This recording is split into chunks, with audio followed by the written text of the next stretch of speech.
پشاور کے حوالے سے اگر بات کی جائے لحاظ کیے بغیر حقائق ذرا بتائیے گا، کیونکہ کے پی کے کی جب ہم گورنمنٹ کی بات کرتے ہیں تو اکثر میں نے دیکھا ہے کہ وہاں پر جس طرح بھی وزیر اعلیٰ کی تبدیلی ہوئی تو پہلے تو گنڈا پور صاحب پر ان کی اپنی پارٹی کے لوگ اکثر چڑھ دوڑتے تھے، سوشل میڈیا پر ایک الگ بحث چلتی رہتی تھی، پھر آخرکار ان کو ہٹا دیا گیا۔ اب افریدی صاحب آ گئے، بڑی دبنگ قسم کی وہ پرسنالٹی رکھتے ہیں اور دبنگ قسم کے بیانات کی وجہ سے جانے جاتے ہیں، لیکن کے پی کے میں واقعی کام بھی ہو رہا ہے، کیونکہ زیادہ تر سیاست اسی چیز پر ہو رہی ہے، یا سیاست کا محور یہ چیز بنی ہوئی کہ اڈیالہ کا دروازہ کب کھلے گا، اور ہر چیز کو مشروط کر دیا جاتا ہے عمران خان صاحب کی رہائی کے ساتھ۔ تو کیا اس سے صوبہ نگلیکٹ ہو رہا ہے؟ جیسے کہ اپوزیشن اکثر تنقید کرتی ہے کہ صوبے کے مسائل کی طرف توجہ نہیں ہے پی ٹی آئی حکومت کی، تو آپ اس بات سے اگری کرتے ہیں؟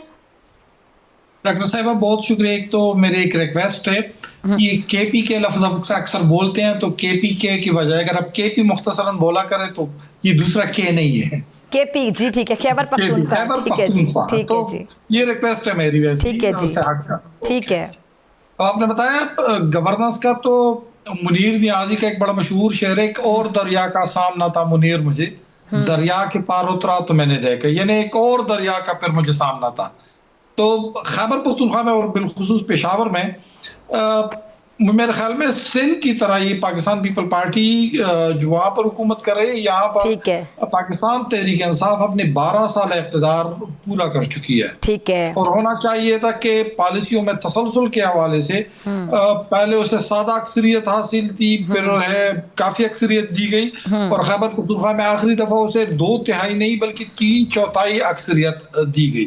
تیسرے وہ یہ شکایت نہیں کر سکتے کہ ہمیں کسی نے ووٹ نہیں دیا یا ہم اتحادیوں کے ہاتھوں مجبور تھے۔ اسی وجہ سے پشاور میں اگر ہم دیکھ لیتے اوورال تو خیبر پختونخوا میں یہاں پر آج بھی صحت کی بے تحاشا مسائل ہیں۔ صرف میں آپ کو ایک چھوٹی سی خبر دوں گے، پشاور کے قلب میں واقع مولوی جی ہسپتال ہے، یہاں پر 2010 میں ایک سی ٹی اسکین مشین خریدا گیا تھا۔ آپ کو حیرانگی ہوگی کہ 2025 اپنے اختتام کو پہنچ رہا ہے، اور 2025 کے اختتام پر بھی اس جو سی ٹی اسکین مشین ہے اسے ڈبوں سے نہیں نکالا جا سکا۔ یعنی آپ اس سے اندازہ لگا سکتے ہیں۔ ایک منٹ 15 سال ہو گئے، ایک منٹ لحاظ 15 سال ہو گیا، اب 2010 کی بات کریں، 25 چل رہا ہے، کیوں ایسا کیوں ہے؟ میں نے کہا کہ کوتاہی اور نااہلی کی یہ مثال ہے۔ تو یہ آپ کو بتا دوں، خیبر پختونخوا میں گزشتہ 10 سالوں کے دوران کسی بھی 8 تعلیمی بورڈ میں سے کسی نے بھی سرکاری تعلیمی بورڈ میں پہلی پوزیشن نہ میٹرک میں حاصل کی نہ انٹرمیڈیٹ میں حاصل کی۔ آپ اس سے اندازہ لگا سکتے ہیں کہ تعلیم اور صحت میں آ کر پاکستان تحریک انصاف نے ایمرجنسی کا نفاذ کیا تھا۔ باقی یہاں پر عوام کا جو سب سے بڑا مسئلہ ہے اوورال، وہ امن و امان کی بدترین صورتحال کا ہے۔ خود آپ کو پتہ ہے کہ یہاں پر سیکیورٹی فورسز، پولیس اور عوام کو بہت زیادہ جو ہے وہ مسلسل نشانہ بنایا جا رہا ہے۔ اس کی وجہ سے ترقیاتی کام جو ہے وہ شدید متاثر ہو چکے ہیں، اور آپ کو یہ بھی پتہ ہے کہ اس وقت جو گورننس کے متعلق مسائل ہے، اگرچہ سہیل افریدی صاحب اپنی تھی تو کوشش کر رہا ہے، لیکن اس وقت صحت، تعلیم، انڈسٹری، اس کے علاوہ پاپولیشن، اس کے علاوہ سوشل ویلفیئر، فائنانس، اور کوئی بھی شعبہ ایسے نہیں ہے کہ جسے خیبر پختونخوا میں مثال کے طور پر پیش کیا جا سکے اور بتایا جا سکے کہ ہاں یہ خیبر پختونخوا میں ایک بڑا آئیڈیل ادارہ ہے۔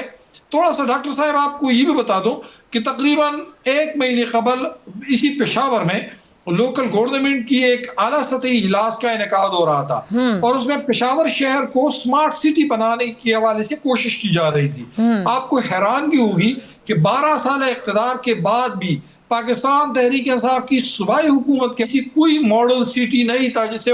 وہ ماڈل سٹی کے طور پر یا سمارٹ سٹی کے طور پر لے سکتا تھا۔ اسی وجہ سے اس کے لیے لاہور کے ماڈل کو فالو کیا گیا کہ یہ لاہور اس وقت پاکستان میں ماڈل شہر ہے جس کو فالو کیا جاتا ہے، تو پھر اس کی ماڈل کو کاپی کرنے کی کوشش کی جا رہی ہے۔ پانی کا مسئلہ بھی ہے اور دیگر کئی ایسی بے تحاشا مسائل۔ جی ٹھیک ہے جی، لحاظ آپ پشاور کے حوالے سے بات کر رہے تھے، کے پی کے حوالے سے بات کر رہے تھے کہ وہاں پہ بھی ہاسپٹلز میں جو فیسلٹیز آپ نے ذکر کیا، اور 15 سال سے ایک مشین ہے جو ابھی اب یوز میں نہیں آ سکی، اس کا بھی آپ نے بتایا یہ بھی بڑی نااہلی، بڑی نیگلیجنس ہے۔ میرا سوال آپ سے یہ ہے کہ جب بھی آپ کی کبھی وزیر اعلیٰ بات کر رہے ہوتے ہیں اور زیادہ محور یہی ہوتا ہے کہ اڈیالہ کا دروازہ کب کھلے گا، تو بہت اور صحافی آپ نے کبھی سوال اٹھایا کہ سر یہ صوبے کے حالات یہ ہیں، خاص طور پہ بڑے شہر کی اگر بات کی جائے پشاور کے حالات یہ ہیں، ہاسپٹل کی جو حالت زار ہے یا وہاں پہ انفراسٹرکچر ہے، وہاں پہ تعلیم کا جو معیار ہے، آپ جو مسائل ہیں ان پہ تو آپ توجہ نہیں دے رہے ہیں، آپ کا زیادہ فوکس اس چیز پر ہوتا ہے کہ آپ نے اینٹ کا جواب پتھر سے کیسے دینا ہے۔ بہت شکریہ. ایک تو یہ ہے کہ میرے خیبر پختونخوا عمومی طور پر جو نیشنل میڈیا کا حصہ ہوتے ہیں وہ 2 سے 2.5 منٹ ہی آتے ہیں پوری شو میں. اچھا ٹھیک ہے, باقی سے 3 سوالات اور مجھ سے آخری 2-2.5 منٹ. آپ نے اپنے انٹرو میں ایک ورڈ بتا دیا اور اس میں آپ نے کہا کہ خیبر پختونخوا کو اضافی وسائل ملتے. خیبر پختونخوا کو اضافی وسائل بالکل وفاق سے نہیں ملتے, بلکہ خیبر پختونخوا وفاق کا جو حصہ ہے وہ 5% NFC میں کم دیا جا رہا ہے. میں صرف یہ بتا دوں, آپ کو پتہ ہے 25ویں آئینی ترمیم کے ذریعے قبائلی اضلاع کا انضمام تو خیبر پختونخوا کے ساتھ کیا گیا, لیکن اب قبائلی اضلاع کے لیے نہ ترقیاتی فنڈ دیا جا رہا ہے اور نہ اس حوالے سے کام کیا جا رہا ہے. وفاق نے جو ہے وہ اس حوالے سے جو رویہ خیبر پختونخوا حکومت کے ساتھ اپنایا, یہ میں یہ نہیں کہہ رہا کہ یہ صرف اس وقت ہے, جو سابقہ حکومت تھی پاکستان تحریک انصاف اس وقت بھی یہی معمول تھا. تو خیبر پختونخوا کا جو مجموعی حصہ اس وقت NFC میں دیا جا رہا ہے وہ 14.32 ہے. وہاں پہ جو بھی چلان ہو رہے ہیں اور اب تو سننے میں آ رہا ہے کہ دوبارہ سے بھتے کی دھمکیاں مل رہی ہیں, کیا خبر ہے؟ جی دیکھیں, کراچی میں تو یہ جو ای چلان کا معاملہ ہے اس کا جرمانہ پورے پاکستان میں کوئی مقابلہ نہیں ملتا. پنجاب میں جہاں پہ چلان 500 کا ہوتا ہے تو کراچی میں وہی چلان آتے آتے 25,000 50,000 کا ہو جاتا ہے. اب یہاں یہ بات قابل ذکر ہے کہ ایوریج انکم جو ہے کراچی میں وہ 42,700 روپے بنتی ہے.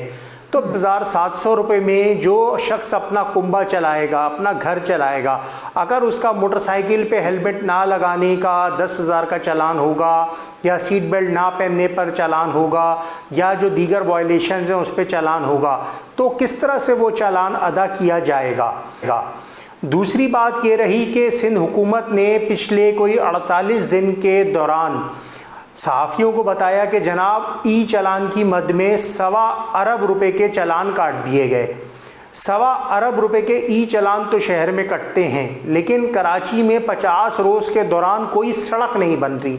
کہیں پر کھڈے ختم نہیں ہوتے. سڑکوں پہ صورتحال یہ ہے کہ شارع فیصل اور چند سڑکوں کو چھوڑ کر آپ کو سڑک پہ گاڑی چلاتے ہوئے گڈھے سے بچنے کے بجائے سڑک ڈھونڈنی پڑتی ہے کہ آپ وہاں سے گزر جائیں. موٹر سائیکل سوار کراچی میں 77 لاکھ ہیں, وہ تمام جو ہیں آہستہ آہستہ کمر جو کہ ان کی اسپائنل کارڈ ہوتی ہے اس کے مریض بنتے جا رہے ہیں. لوگوں کے مورے ہل گئے جن کو آپ جوڑ کہتے ہیں. تو لوگ کیسے کراچی میں زندہ ہیں, خواتین ہوں بچے ہوں, جب وہ موٹر سائیکل سے گزرتے ہیں. سب سے زیادہ اس وقت جو افیکٹڈ روڈ ہے کراچی میں وہ یونیورسٹی روڈ ہے, جس پہ جامعہ کراچی, NED یونیورسٹی جو مستقبل کے انجینئر بنا رہی ہے, داؤد یونیورسٹی, سر سید یونیورسٹی, آپ کا پاکستان کا جو برین ڈرین والا معاملہ ہے وہ ان یونیورسٹیز میں جب بچے 4 سال پڑھتے ہیں, 5 سال گزارتے ہیں رزلٹ آنے تک, وہ اس ٹراما سے گزرتے ہیں کہ ٹوٹی پوٹی سڑکوں, مٹی, دھول میں